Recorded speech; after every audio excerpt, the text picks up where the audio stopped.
Yes Durgaiah Goud BC సమాఖ్య రాష్ట్ర అధ్యక్షులు. 42% రిజర్వేషన్ల పైన మొన్న సాయంత్రం 6 గంటలకు ఈ రాష్ట్ర ప్రభుత్వం జీవో ఇచ్చింది. జీవో నెంబర్ 9 జీవో ఇచ్చినాము. మేము అనుకున్న మాట ప్రకారం కామారెడ్డిలో ఇచ్చిన డిక్లరేషన్ ప్రకారంగా మేము 42% రిజర్వేషన్ ఇచ్చినాం. రేపో ఎల్లుండో ఇంకా ఎన్నికలకు వెళ్ళిపోతామని చెప్పేసి రాష్ట్ర ముఖ్యమంత్రి గారు, అదేవిధంగా మా శాఖ మంత్రి పొన్నం ప్రభాకర్ గారు ఇచ్చుకుంటూ ఇదే సందర్భంగా ఒక విజ్ఞప్తి కూడా చేశారు. ఆయన ఎవరు కూడా దీని మీద ఎలాంటి కుట్రలు కుతంత్రాలు కూడా చేయొద్దని కూడా చెప్పడం జరిగింది.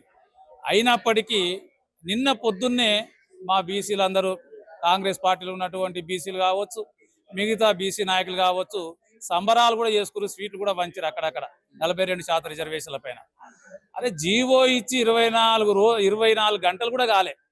అంటే 24 గంటలు కాకముందే, అదే ఒకరు జీవో ఇవ్వకముందే ఒకడు కోర్టుకు పోతాడు జీవో ఇవ్వకుండా ఆపమని, ఒకరేమో జీవో ఇచ్చి 24 గంటలు కాకముందే ఎమ్మడే వచ్చేసి దీని మీద బీసీ రిజర్వేషన్ల మీద చర్చ జరపాలని చెప్పేసి అది కూడా మళ్ళా హౌస్ మోషన్ లంచ్ మోషన్ పిటిషన్లో చేయమని చెప్పి ఎమ్మడే.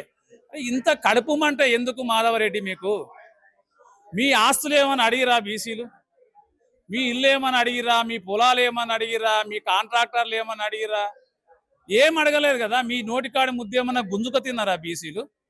అరే ఈ రాష్ట్రంలో 60% ఉన్నటువంటి బీసీలు 80 సంవత్సరాలుగా మీకు ఓట్లేసి సర్పంచులుగా, ఎంపీటీసీలుగా, జడ్పీటీసీలుగా, ఎమ్మెల్యేలుగా, ఎంపీలుగా, ముఖ్యమంత్రులుగా, కేంద్ర మంత్రులుగా ఈరోజు అన్ని సామాజికలలో మిమ్మల్ని 80 సంవత్సరాలుగా మోస్తా ఉన్నాం కదా మా భుజాల పైన. మేము కేవలం ఇప్పుడు 80 సంవత్సరాల తర్వాత బీసీలకు రిజర్వేషన్లు తెలంగాణ రాష్ట్రంలో ఇస్తామని చెప్పినప్పటి నుంచి మొదలుకొని ఇప్పటి వరకు కూడా కుట్రలు కుతంత్రాలు చేసుకుంటూ ఇంకా ఈ కుట్రలు కుతంత్రాలు ఎన్ని రోజులు మాధవరెడ్డి చెప్పు? ఒక్కసారి ఆలోచించండి. ఈ రాష్ట్రంలో ఉన్నటువంటి బీసీలు ఎగబడితే మీరు ఉంటారా ఊర్లల్లో? ఒక్కసారి ఆలోచించండి. ఒక్కసారి గతంలో స్వర్గీయ జైపాల్ రెడ్డి గారు చెప్పారు ఒక సందర్భంలో, హైదరాబాద్లో మీటింగ్ పెడితే ఏమని చెప్పాడు ఆయన? అరే బీసీలు చాలా వాళ్ళు ఏంటంటే ధర్మాత్ములు, పుణ్యాత్ములు, ఓ ఆత్మగౌరవం ఉన్నటువంటి వాళ్ళు, నిజంగా బీసీలు చైతన్యమైనటువంటి రోజున ఈ రాష్ట్రంలో వార్డు మెంబర్ కూడా గెలవం రా మనం అని చెప్పిన ఆయన. అదేవిధంగా మొన్న జీవన్ రెడ్డి చెప్పాడు, ఎమ్మెల్సీ జీవన్ రెడ్డి, చాలా సీనియర్ మోస్ట్ లీడర్ కాంగ్రెస్ పార్టీలో.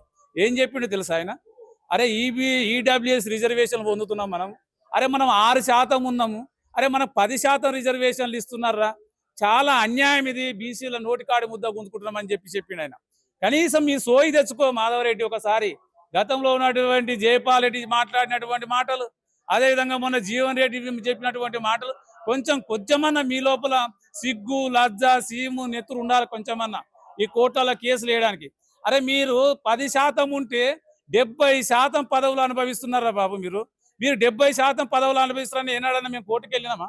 ఎన్నడన్నా మీ మీద పంచాయతీ పెట్టినామా? కేసులు పెట్టినామా? అరే ఈ రోజు ఈ రాష్ట్ర ముఖ్యమంత్రికి కొంచెమన్నా ఉండాలి. ఇలాంటి కేసులు వేసేటటువంటి వాళ్ళను మీరు ప్రోత్సహించడము, వాళ్ళతోటి కేసులు వేయించడము. అరే బిల్లు పెట్టేది మీరే, సామాజిక న్యాయం అనేది మీరే. ఈరోజు కేసుల పేరు మీద ఈరోజు బీసీ రిజర్వేషన్లను అనగదొక్కాలనేటువంటి ఉద్దేశం కూడా మీదే. చాలా స్పష్టంగా ఈ జీవో విడుదల కాకముందే మా చిరంజీవి సార్ చెప్పారు, ఐఏఎస్ చిరంజీవి గారు. అదేవిధంగా మా జస్టిస్ ఈశ్వరయ్య గారు దాదాపు 10 సంవత్సరాలు నేషనల్ బీసీ కమిషన్ చైర్మన్గా కూడా చేశారు ఆయన. ఇది ఖచ్చితంగా 9th షెడ్యూల్లో చేర్చకపోతే తమిళనాడు తరహాలో ఖచ్చితంగా కోర్టులో కొట్టివేయబడుతుంది. ఈ విధానం సరైనది కాదని చెప్పేసి ఈ రాష్ట్ర ముఖ్యమంత్రి రేవంత్ రెడ్డి గారికి జస్టిస్ ఈశ్వరయ్య గారు మంచి రిప్రజెంటేషన్ చేసి ఆయన అక్కడ పేపర్ కూడా ఇవ్వడం జరిగింది.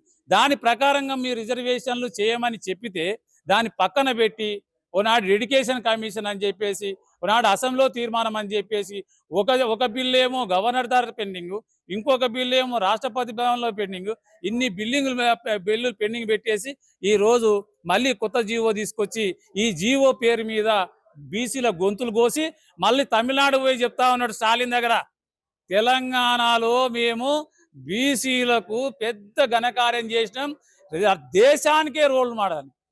దేశానికి రోల్ మోడల్ రా నాయన మీరు? బీసీల రిజర్వేషన్లు ఎగ్గొట్టడానికి రోల్ మోడలా?